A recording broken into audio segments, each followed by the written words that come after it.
5, 4, 3, 2, 1, 0.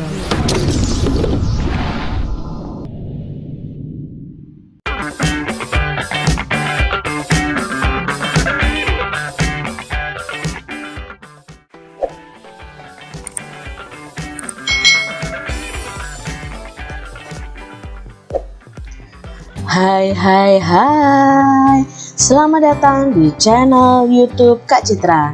Hari ini kita akan belajar bersama-sama untuk mata pelajaran tematik kelas 3, tema 2, subtema 1, pembelajaran yang keempat. Subtema 1 ini kita akan belajar mengenai manfaat tumbuhan bagi kehidupan manusia. Mari kita langsung saja bersama-sama belajar. Dayu, Edo, Siti, dan Benny sedang mendiskusikan sebuah dongeng. Dongengnya menceritakan tentang bunga melati. Bunga melati ukurannya kecil dan berwarna putih. Baunya harum dan menyegarkan. Bunga melati digunakan dalam tradisi suku-suku di Indonesia. Berbagai suku menggunakan bunga melati dalam pernikahan dan tarian. Mari kita dengarkan dongeng tentang bunga melati. Bunga melati yang baik hati. Di taman bunga kerajaan tumbuh berbagai macam tanaman bunga yang bunganya sangat indah adik-adik. Para putri senang sekali memandang dan menciumi bunga melati. Hal ini menimbulkan kecemburuan dari bunga-bunga yang lain. Berkatalah putri satu, "Wah, indah sekali bunga-bunga di taman istana ini." Lalu putri dua berkata, "Hei, lihat bunga melati itu. Warnanya putih bersih dan harumnya semerbak memenuhi taman ini." Putri satu berkata, aroma melati memang harum. Aku sangat menyukainya." Sedap malam dari bunga itu berkata, "Aku tak habis pikir, mengapa para putri suka sekali dengan dirimu?" Lalu bunga anggrek juga berkata, "Iya, padahal dirimu berbunga kecil, berdaun besar, dan berbatang keras." Bunga mawar biru pun menimpali adik-adik. "Walaupun engkau harum, namun mudah layu jika dijadikan pajangan di vas bunga. Karena pasti akan terlihat jelek sekali jika sudah layu dipajang di sana." Nah, ketiga dari bunga ini ternyata iri kepada bunga melati. Bunga melati hanya diam dan tetap tersenyum. Senyumnya yang manis membuat keharuman dirinya semakin merebak. Udara di taman bunga kerajaan bertambah wangi dan bertambah banyak kumbang yang datang. Kedatangan para kumbang yang bertambah banyak membuat semua bunga di taman bunga kerajaan itu menjadi senang. Mereka pun sibuk menyapa para kumbang dan mempersilahkan mengisap sari madu yang ada pada setiap bunganya. Para bunga tentu tidak akan bisa berbunga lagi jika tidak ada kumbang yang datang dan mengisap sari madu mereka. Bunga sedap malam dan bunga yang lainnya kini telah mengerti kenapa bunga melati sangat wangi sekali. Bunga-bunga yang lain meminta maaf kepada bunga melati atas perasaan cemburu mereka.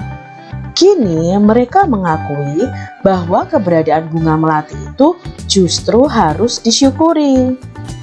Bunga sedap malam berkata lagi, "Anak-anak, ternyata aroma harummu mengundang para kumbang datang. Tanpa dirimu taman ini akan sepi dari kumbang." "Maafkan aku ya, Melati," kata bunga sedap malam. "Aku juga mau minta maaf, Melati. Selama ini aku iri padamu. Ternyata keberadaanmu sangat bermanfaat untuk kami." Bunga anggrek juga ikut minta maaf adik-adik. Selama ini aku juga berburuk sangka kepadamu Melati. Aku minta maaf ya, kata bunga mawar biru. Lalu bunga melati menjawab, aku sudah memaafkan kalian teman-teman.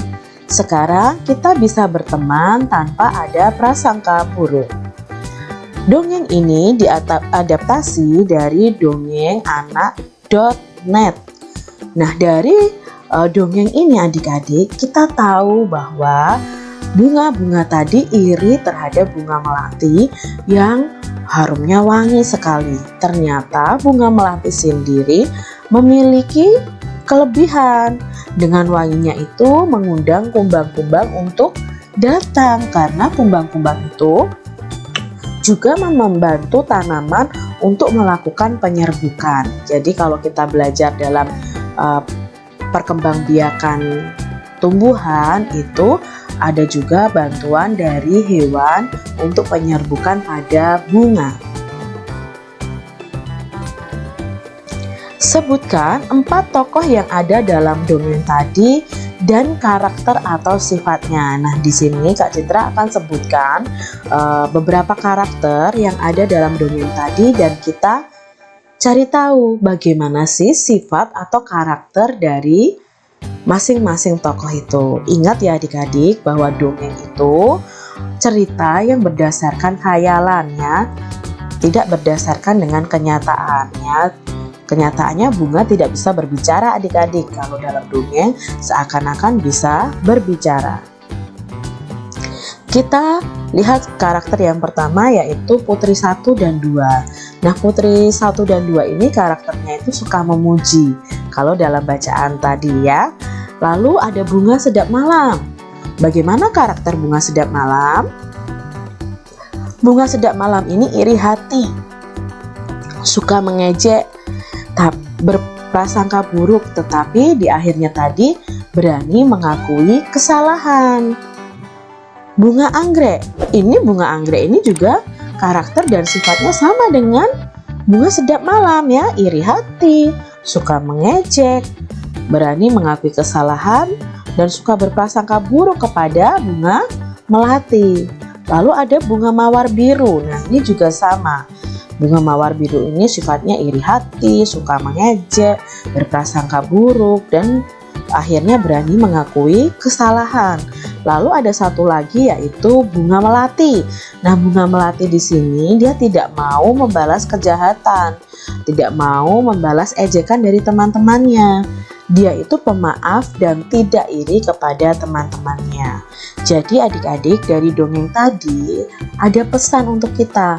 Kita tidak boleh berburuk sangka, berprasangka buruk, iri hati kepada teman-teman atau orang lain. Jadi jangan lakukan seperti Bunga Sedap Malam, Bunga Anggrek, dan Bunga Mawar Biru. Nah, ketika kalian melakukan kesalahan, kalian harus berani meminta maaf. Salah satu manfaat tumbuhan adalah untuk keindahan.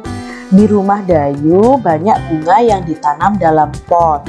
Dayu senang loh merawat bunga-bunga dalam pot tadi. Suatu hari Dayu sedang merasa bingung. Ia telah memecahkan pot bunga kesayangan ibu. Ia ingin meminta maaf kepada ibu, tetapi takut dimarahi. Bagaimana ya seharusnya Dayu bersikap? Nah, menurut adik-adik bagaimana nih Dayu harus bersikap? Ayo, Dayu melakukan kesalahan adik-adik. Ya, harusnya Dayu berani meminta maaf kepada ibunya.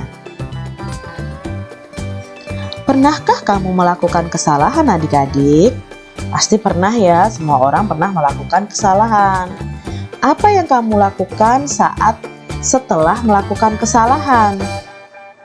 Benar, kita harus meminta maaf. Dengan meminta maaf, kita akan merasa lega adik-adik. Hubungan dengan orang lain pun akan tetap baik. Untuk meminta maaf itu diperlukan suatu keberanian. Jadi kalian harus berani meminta maaf. Anak-anak pemberani akan meminta maaf jika telah melakukan suatu kesalahan. Manfaat tumbuhan selain memberikan oksigen juga untuk tempat berteduh. Di bawah pohon yang rindang adik-adik, kita akan terasa segar dan sejuk. Kita dapat terlindung dari sengatan sinar matahari. Dayu dan teman-teman di kelas 3 melakukan kegiatan olahraga. Lapangan di sekolah Dayu cukup teduh karena ada beberapa pohon rindang di sekitarnya. Mereka melakukan gerakan seperti gambar berikut ini. Nah, mereka sedang berolahraga nih adik-adik. Ini adalah gerakan yang bisa kalian ikuti. Yang pertama, badan berdiri tegak, lalu rentangkan tangan ke samping. Putarlah tangan ke depan 3 kali dan ke belakang 3 kali. Lalu, badan berdiri tegak lagi, rentangkan kedua tangan ke atas. Liukkan badan ke samping kanan dan kiri.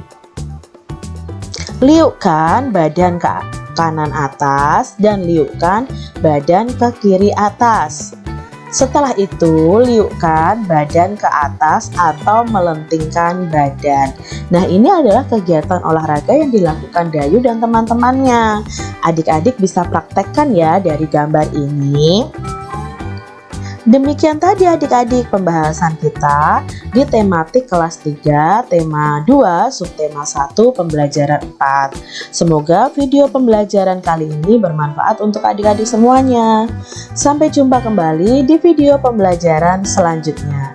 Tuhan memberkati. Jangan lupa tekan tombol subscribe, lalu tekan loncengnya, tekan juga tombol like, lalu share ke media sosial kalian. Jangan lupa untuk ikuti media sosial Kak Citra. Terima kasih.